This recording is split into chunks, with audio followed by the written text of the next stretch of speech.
ওরে সর্বনাশ ভাই, প্রিন্সের শুটিং সেটে চলছে টাকার খেলা।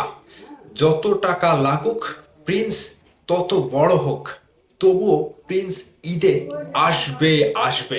প্রযোজনা প্রতিষ্ঠান প্রযোজক প্রিন্সের পেছনে টাকা ঢালতে ঢালতে তারা এখন পর্যন্ত কোনোভাবেই ভেঙে পড়েনি। তাদের ইচ্ছা, তাদের একটাই টার্গেট, যত টাকা লাগে লাগুক, প্রিন্স শুটিং সেটে যেভাবে তারা ব্যয়বহুল খরচে প্রিন্সের শুটিং করে যাচ্ছে, শুনলে মাথা নষ্ট হয়ে যাবে। আপনারা শুধু ভিডিওটা শেয়ার করবেন, পুরো ভিডিও জুড়ে সাথে থাকবেন। শুটিং সেটের শুটিং ফ্লোরে কিভাবে কি করা হচ্ছে, কেমন বাজেট দিয়ে, কেমন প্রযুক্তি দিয়ে শুটিং করছে, বিশ্লেষণ করবো আপনাদের সাথে। গতকালকে গতকালকে প্রিন্স যেভাবে শুটিং করেছে, তার আগে একটা ভিডিও আপনারা দেখেছিলেন। জনবহুল একটি ভিডিও কিন্তু প্রকাশ করা হয়েছিল এসকে ফিল্মস থেকে।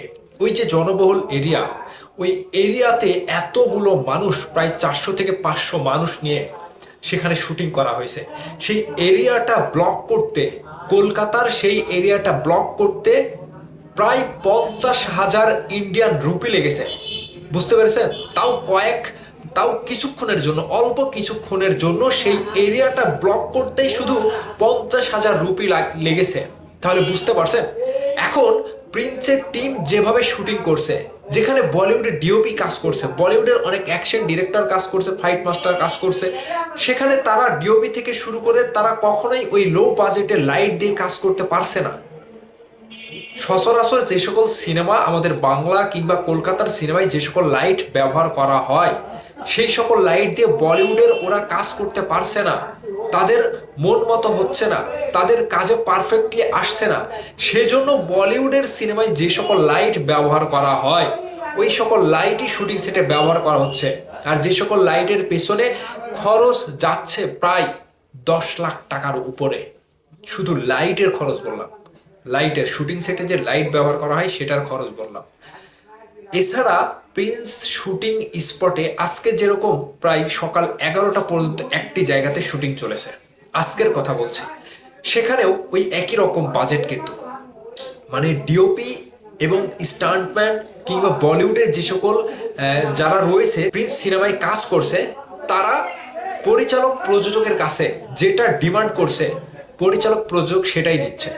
তারপরেও প্রিন্স হতে হবে মনের মতো, তারপরেও প্রিন্স হতে হবে বাংলাদেশের ইতিহাস গড়ার মতো একটা সিনেমা। মানে প্রযোজনা প্রতিষ্ঠান এখন পর্যন্ত তারা যেভাবে প্রিন্সের পেছনে খরচ করছে, টাকা ঢালছে, শেষ পর্যন্ত প্রিন্সের বাজেট কোথায় গিয়ে দাঁড়াবে তারা নিজেও জানে না। আনলিমিটেড আনলিমিটেড তারা মানে ব্যয় করছে প্রিন্সের পেছনে। যদি ডিওপি বলছে এটা চলবে না, আমাদের ওইটাই চাই, প্রযোজনা প্রতিষ্ঠান ক্রিয়েটিভ ল্যান্ড থেকে প্রযোজনা মানে প্রযোজকরা সেটাই দিচ্ছে। মেগাস্টার শাকিব খান চাচ্ছে যে হ্যাঁ, প্রিন্স একটা সিনেমা হবে যেটা বাংলাদেশের ইতিহাসে প্রথম হবে এবং একটাই হবে প্রিন্স। আগামী ঈদে মুক্তি দেওয়ার চিন্তা করে তারা যে চেষ্টা করছে, রাত দিন পরিশ্রম করে এবং এত টাকা বাজেট দিয়ে ব্যয়বহুল খরচ করে তারা প্রিন্সকে রেডি করছে শুধু আগামী ঈদে মুক্তি দেওয়ার জন্য। সেখানে অন্যান্য সিনেমা কি হবে একটু ভেবে দেখেন। প্রিন্সের পেছনে যদি এত টাকা ঢালছে তারা, সেখানে প্রিন্সের বদলে অন্য যে সকল সিনেমা আছে সেই সকল সিনেমা কোন লেভেলে হতে যাচ্ছে, মানে তারা কি করবে, তাদের লেভেলটা কোথায় যাচ্ছে।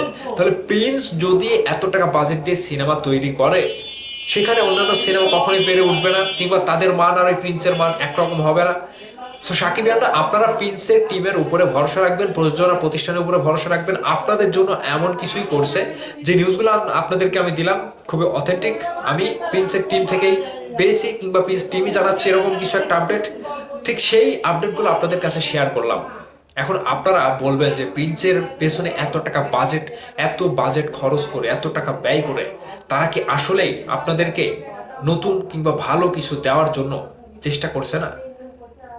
আপনাদের মতামত অবশ্যই কমেন্ট করে জানাবেন।